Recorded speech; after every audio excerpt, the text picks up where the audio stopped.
estou preparando um xadrez aqui, mas o jogo realmente ficou complexo, com muitas peças novas entrando, entrando nesse jogo aí.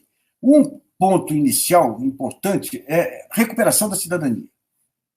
Talvez o ponto mais relevante ontem da decisão do Supremo foi mostrar o Supremo voltando a ser aquele garantidor dos direitos fundamentais. Mas você tem, foi uma contagem apertada, 6-5, você tem pelo menos 3 ministros lá que instrumentalizam o Supremo com intenções políticas. Eles não... cada julgamento eles veem qual é o reflexo sobre o Lula.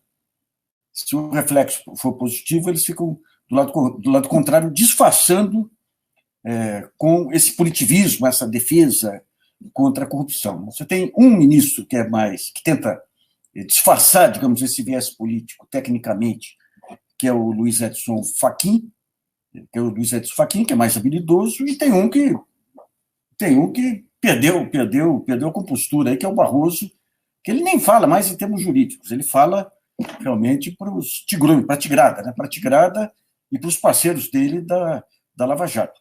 Essa decisão de anteontem foi fundamental para marcar, digamos, um fecho final na Lava Jato e entrar um segundo tempo do jogo. E esse segundo tempo do jogo é como que vai se configurar politicamente o país com essa saída, com a saída do Lula.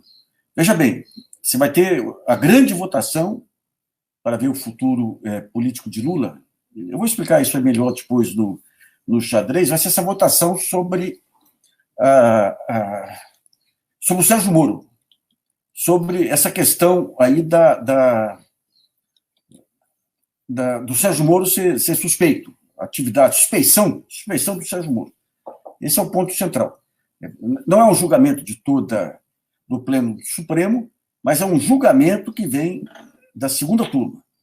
E o voto de Minerva, a Rosa Weber desse julgamento, será o Celso de Mello. O Celso de Mello tem uma característica interessante. Se fosse qualquer outro personagem da história aí, ele votaria pela suspeição do Moro. Sendo Lula, tenho dúvidas. Veja bem, por tudo que se ouve no Supremo, a não ser naquela fase que o Celso de Mello se deslumbrou, apareceu em shopping lá, o Celso de Mello é infenso a pressões. Até eu lembro no mensalão que ele ia julgar um negócio besta lá, que era embargo de infringência, uma coisa mínima, um direito mínimo dos acusados, aí que a imprensa caiu matando. O Marco Aurélio de Mello deu o maior escorregão da sua vida, que foi no mesmo dia publicar um artigo no Globo pressionando o Celso de Mello, e ele permaneceu firme em algo irrelevante do ponto de vista de desdobramento, mas que reconhecia um mínimo de direito, rompendo aquela ideia do direito penal do inimigo. Né? Foi rompido de novo o direito penal do inimigo antes de ontem, aí, com essa votação do Supremo, mas agora você entra na questão da suspeição do Sérgio Moro. Se o Sérgio Moro for declarado suspeito, anula-se, começa de novo os julgamentos do Lula, anula-se os julgamentos, se o juiz de primeira instância é suspeito, ele contamina todo o processo. E o Lula pode ser candidato a presidente em 2022. E daí o Celso de Mello, que ele não cede a pressões políticas, não cede a pressões econômicas, não cede a pressões da mídia, é um juiz à moda antiga, efetivamente. Ele tem apenas uma restrição que é de ordem interna dele, são os preconceitos dele lá e as suas implicâncias. E a sua implicância máxima é com o Lula e com o PT. Então, quem que vai vencer nessa votação? É o Celso de Mello, constitucionalista, mostrando que a justiça é cega, ou é o Celso de Mello, que tem as suas idiosincrasias contra o PT e contra o Lula? Essa é a grande dúvida. E eu vou falar para vocês uma coisa aqui meio curiosa, aí, mas se ele votar contra a suspeição do Sérgio Moro, ou criar uma gambiarra qualquer para impedir a anulação do julgamento do Lula, ele faz um favor para o Lula. Primeiro que o Lula não quer ser candidato. O grande papel do Lula vai ser de ser o articulador. O Lula desimpedido, aí haveria uma pressão de todo mundo para ele ser candidato. O Lula articulador, não. O Lula candidato, você vê você alimenta esse jogo aí que dos bolsonaristas, dos lavajatistas, tudo de polarização política. O Lula sendo articulador, não. Então, você tem umas minúcias aí bem interessantes. Né? E é interessante o papel da mídia também. É interessante o papel da mídia também. A mídia, ela entendeu o que foram os abusos aí do Bolsonaro, ela é a grande ameaçada, eu digo essa mídia de primeiro nível, é a grande ameaçada aí, caso o Bolsonaro consiga efetivamente poderes absolutos. Ela sabe que o Lula é social-democracia, mas o que ela quer é o seguinte, é ter o pessoal de mercado com uma... Você tem uma parte do mercado que apoia integralmente o Bolsonaro por conta das tais reformas aí. E uma parte do mercado que quer criar uma alternativa ao Bolsonaro com um discurso social. É uma retórica social, mas mantendo a ideia da redução do papel do Estado, aí, que vem sendo capitaneado aí pelo Amínio Fraga. Então, o que a mídia... Pega o Fernando Henrique. O Fernando Henrique é uma sombra, né, de liderança política.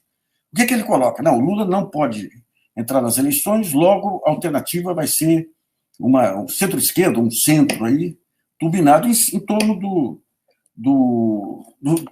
esse rapaz da Globo aí, o apresentador, o Luciano Huck, em torno do Luciano Huck. Eles acham que, afastando o Lula, automaticamente o espaço será ocupado pelo Luciano Huck. Não será ocupado pelo Luciano Huck. Esse é o ponto central. Com o Lula fora do jogo, se você voltar, digamos, aquele discurso, a Folha hoje com o editorial novamente aí, tentando instrumentalizar a justiça, a ideia é o que é? Vamos voltar àquele modelo de democracia relativa, mas vamos manter todas as arbitrariedades contra os adversários nossos para abrir espaço para os nossos aliados. Não dá, gente. Meia virgindade em democracia não dá. Não dá. O Lula hoje, pela repercussão da saída dele, se percebe isso, pelas visitas, pela maratona de visitas internacionais que ele recebeu, o Lula e o Brasil hoje, ele é peça central numa disputa mundial entre a social-democracia. Não é Cuba, não, o bando de manipuladores. É Alemanha, Inglaterra, França, contra a ultradireita desses países. Aqui está se travando a grande batalha civilizatória.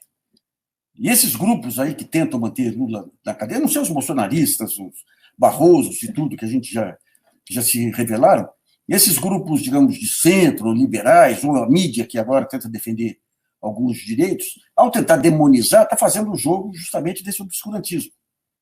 Então, todos sabem que o Lula é social-democracia. E daí você vai ter agora dois momentos interessantes. Né? Um desses momentos vai ser o Lula fazendo comícios aí pelo Brasil todo. Hoje soltaram o Disseu, a rapidez com que soltaram o Disseu, depois de negar tudo antes lá, parece claramente para tentar criar aí uma demonização dessa questão da libertação de segunda instância. O Disseu é um desses que foram demonizados, apresentados como o vampiro que tem que ser destruído, né? Que é um jogo ignóbil, né? É um jogo de país atrasado, é um jogo de anos 50, de Guerra Fria, é um jogo que ocorre hoje na Turquia, que ocorre hoje na Hungria, que ocorre hoje na Alemanha, é um atraso fantástico. Né?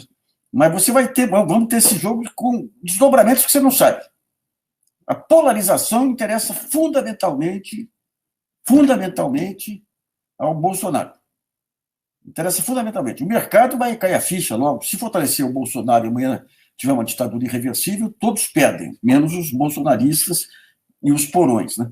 A maneira como ele está sendo protegido, nesse caso agora aí do porteiro do condomínio, é indecente. A Veja expondo o porteiro aí, dando endereço, dando posição, nome do porteiro aí, expondo o porteiro às milícias, meu Deus do céu, né? Uma falta de prumo completo. Né? A maneira, você pega o Ministério Público Estadual do Rio de Janeiro vazando vídeos a favor de Bolsonaro, daí substitui a procuradora, entra um procurador bolsonarista. O Witzel aí usando a Polícia Civil para intimidar críticos. Então é um jogo interessante, porque o Lula ele não vai ser candidato, nem que se libere aí, mas vai ter essa pressão em cima dele. Vai ter que articular inicialmente a esquerda, E articular a esquerda significa dar massa crítica de votos de novo para o PT nas próximas eleições, trazer para o entorno dele PSB, PCdoB, esse grupo extraordinário aí dos governadores do Nordeste, e depois de fortalecido, ele parte para os acordos e negociações. Você vai ter uma dúvida, será que o PT vai abrir mão do protagonismo ou não vai? Isso é um segundo tempo do jogo. Nesse período de fortalecimento das esquerdas, das esquerdas em torno desse projeto social-democrata do Lula, você vai ter a polarização sendo acenada aí como o comunismo de volta. Hoje o Dirceu fez um discurso lá que vamos defender o socialismo. Gente, qualquer pessoa minimamente instruída sabe que essa interpretação de socialismo que o PT usa, que a social-democracia usa, é de dar uma feição social para o Estado. Mas, digamos, nesse fake news que foi alimentado pela mídia, alimentado pelo WhatsApp, tudo socialismo é comunismo. Então, é Cuba, é Venezuela, é Bolívia. Então, vai ser um jogo entre a desinformação e a informação muito grande. Agora, vamos ver como que vão se organizar os liberais, efetivamente. Você tem um conjunto de juristas liberais, que endossaram o impeachment lá atrás, aí, com aquela aberração que foi lá, você permitir uma maioria ocasional no Congresso derrubar uma presidente da República em um sistema presidencialista. E juristas, aí, defensores de direitos humanos, endossando aquela loucura. Hoje, esses juristas se colocam contra as arbitrariedades do Bolsonaro. Vamos ver como que eles vão se colocar em relação a esse segundo tempo do jogo. Essa grande festa nacional, que de norte a sul do país, que você teve com a libertação de Lula ontem, mostrou que foi devolvida a cidadania para uma parte relevante do país. Quanto é? É um terço essa parte? É 40%? Não sei. Mas se devolveu a cidadania.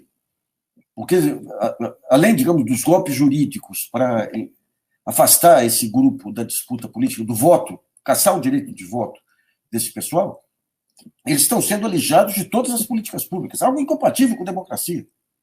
Democracia, você tem lá o governo, a União lá, definindo as suas políticas, e tem o espaço de participação para a oposição, para movimentos sociais, e aqui você está estipando tudo isso. Então vai ser interessante a gente ver até que ponto que caminhamos agora para um aprimoramento da democracia, que passa por uma fase de turbulência inicial, que a tigrada aí da ultradireita vai aprontar nas próximas semanas, aí, seja com Hamilton Mourão, seja... Vamos ver como que a mídia vai se comportar nesse período, à medida que ela é ameaçada hoje em dia pelo Bolsonaro, e vamos ver até que ponto que, havendo essa consolidação, como que se pode caminhar no grande acordo nacional mais adiante, que vai exigir desprendimento de todas as partes, né, do PT, desse centro-direita que se aglutina em torno do Luciano Huck, vai exigir bom senso da imprensa. Eu sou muito otimista com o futuro, mas vou dizer, quando você olha os personagens aí, dá algum desânimo. Mas não sei, o Brasil é maior que isso aí, vamos ver como é que fica. Pessoal, uma boa noite para... Boa noite não, um bom dia para vocês aí. Nós voltaremos ao longo do dia com entrevistas aí com especialistas. Um abraço.